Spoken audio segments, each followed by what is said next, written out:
खबरों सूचनाओं का संगम, काव्य कथाओं समीक्षाओं की उमंग, हिमधारा है ये हिमधारा। सुनिए खुद दुनिया को भी सुनाइए, शेयर करिए और कमेंट भी बताइए। हिमधारा है ये हिमधारा। नमस्कार श्रोताओं, कहानियों की श्रृंखला में आज प्रस्तुत है अंजना छलोत्रे सभी की कहानी रेणुका भाभी। अंजना छलोत्रे मध्य प्रदेश से संबंध रखती हैं। उनकी लगभग 20 पुस्तकें, कविता संग्रह, कहानी संग्रह, उपन्यास, लघु शोध पर प्रकाशित हो चुकी हैं। अंजना छलोत्रे को उनके साहित्यिक सफर के लिए लगभग 33 प्रतिष्ठित सम्मान प्राप्त हो चुके हैं। वे ई मैगजीन वृंदा का संपादन भी कर रही हैं। वर्तमान में वे ऑस्ट्रेलिया में हैं। तो लीजिए प्रस्तुत है कहानी रेणुका भाभी। अरे रेणुका, तेरी ननद के ससुराल में कुछ गड़बड़ चल रही है। हो सकता है कि वो तेरी ननद को छोड़ने की तैयारी भी करे। तुम्हें कैसे पता रहा था? मेरी चाची के रिश्तेदार हैं वो लोग। उन्हीं के मुंह से बात सुनकर आ रही हूं। पता नहीं चक्कर क्या है। हो ना हो कोई बात तो है, वरना बात यूं ही नहीं चलती। पता नहीं कैसे मेरी ननद राशि दीदी ये सब बर्दाश्त कर रही होगी। एक लड़की के लिए शादी जितनी खुशी की बात होती है, वही बंधनों का टूटना उतना ही मुश्किल कर देता है जीवन को। रेणुका बोली, चल ज्यादा फिलॉसफर मत बन। तुम खुश रहो, तुम्हारी शादी है। देखते हैं दूल्हा मियाँ कैसे आसानी से हमसे बच कर जाते हैं। ज्योति ने कहा तो दोनों सखियां खेल खिलाकर हंसती।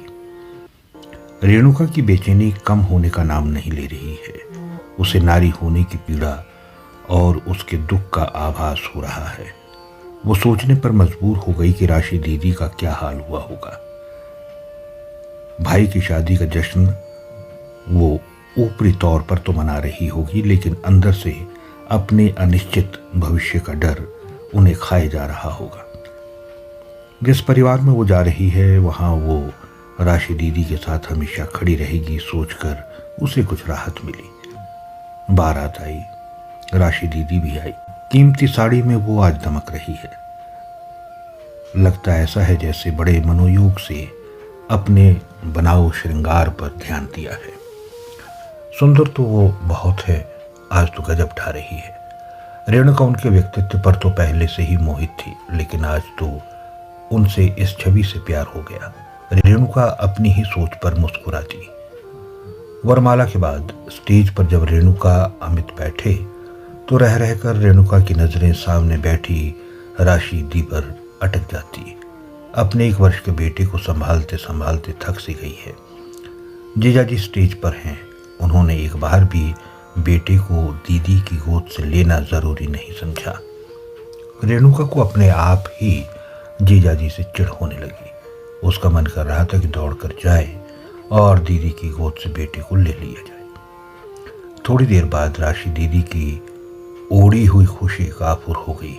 बेटे की शरारत और अपने दुखी मन के बीच में असहाय लगने लगी। सामने से उठकर चुपचाप वो भीड़ से बाहर मंडप की तरफ बढ़ गई। रेणुका की बेचैनी भी बढ़ने लगी। उसे अपनी शादी में दर्द के दलदल में फंसी राशि दीदी की बेचैनी को अपने अंदर महसूस कर रही थी। राशि बेटे को लेकर लगन मंडप के पास बैठ गई। गोदी में बेटे को बिठाकर मंडप को देखती रही। इसी तरह तो उसकी भी शादी हुई थी। सब कुछ ऐसा ही था। मन में खुशी अपार थी। कितना खुश थी वो।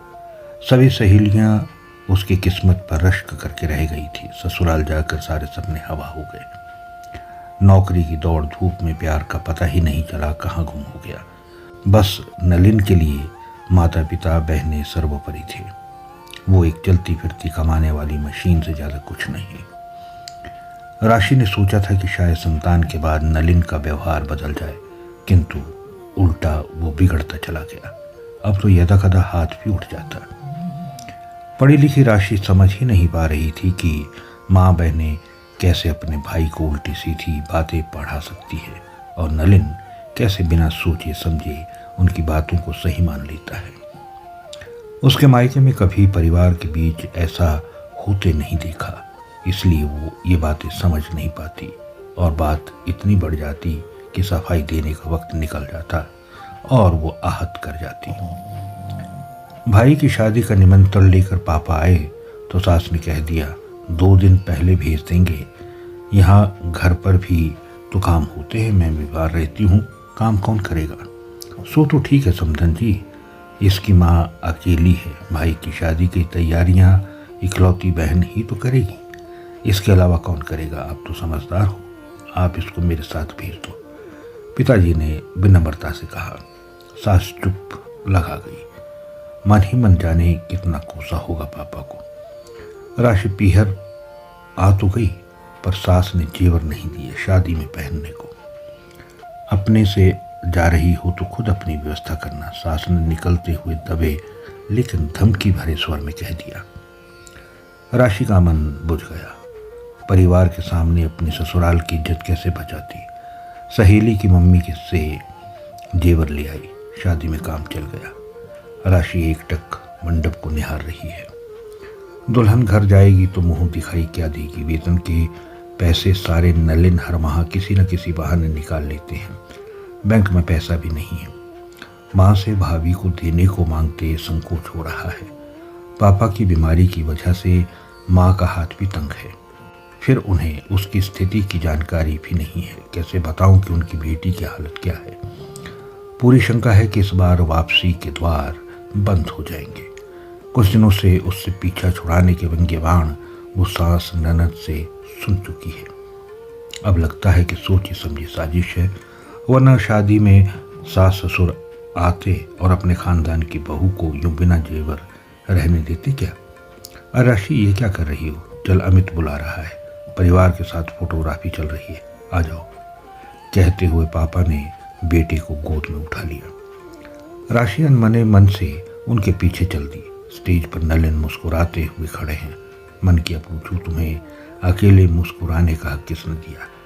कैसे मेरी जिंदगी के रखवाले बन गए कि मेरी मनस्थिति ही नहीं समझ पा रहे हो, या फिर समझकर ना समझ बनने का नाटक कर रहे हो, या मुझे पीड़ा में देख खुश हो रहे हो। मन का सैला सा हो गया राशि का।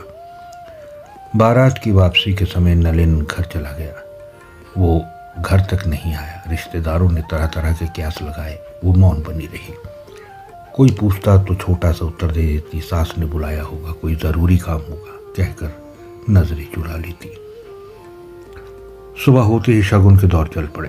तरह तरह की पूजा के साथ राशि की उपस्थिति अनिवार्य हो गई। जितना वो मुंह दिखाई की रस्म के नजदीक आने से घबरा रही है, उतना ही उसे ऐसा लग रहा है कि समय तीव्र गति से आज भाग रहा है। किस तरह वो इस घड़ी का सामना करेगी, वो ये सोच नहीं पा रही है। रस्मों में मिले रुपयों को समेट कर देखा तो कुल जमा 2000 हुए। ये सब तो दे देगी, लेकिन ननद सोने का जेवर देती है जिसको देखने को सारे रिश्तेदार उत्सुक रहते हैं। इससे ही तो ननद की ससुराल की संपन्नता का पता चलता है। आखिर वो घड़ी आ ही गई। सभी की निगाहें राशि पर। मामी की चोल शुरू हुई। ननदिया बताओ तो तुम्हारी तरफ से दुल्हनिया को क्या मुंह दिखाई दिया जा रहा है। राशि का चेहरा और जर्द हो गया। चुपचाप उठी और थाली से सिंदूर उठाकर भाभी को धीरे से घूंघट उठा कर दिया। सर पर टीका लगाया और कोई देखे नहीं, इस तरह झट से हथेली पर लिफाफा रख दिया। दिखाओ दुल्हन, तुम्हारी इकलौती ननद ने क्या क्या दिया है। नीमू चाची बोली। रेणुका ने अपने हाथ आगे कर दिए। लिफाफे के नीचे नेकलेस का बॉक्स था।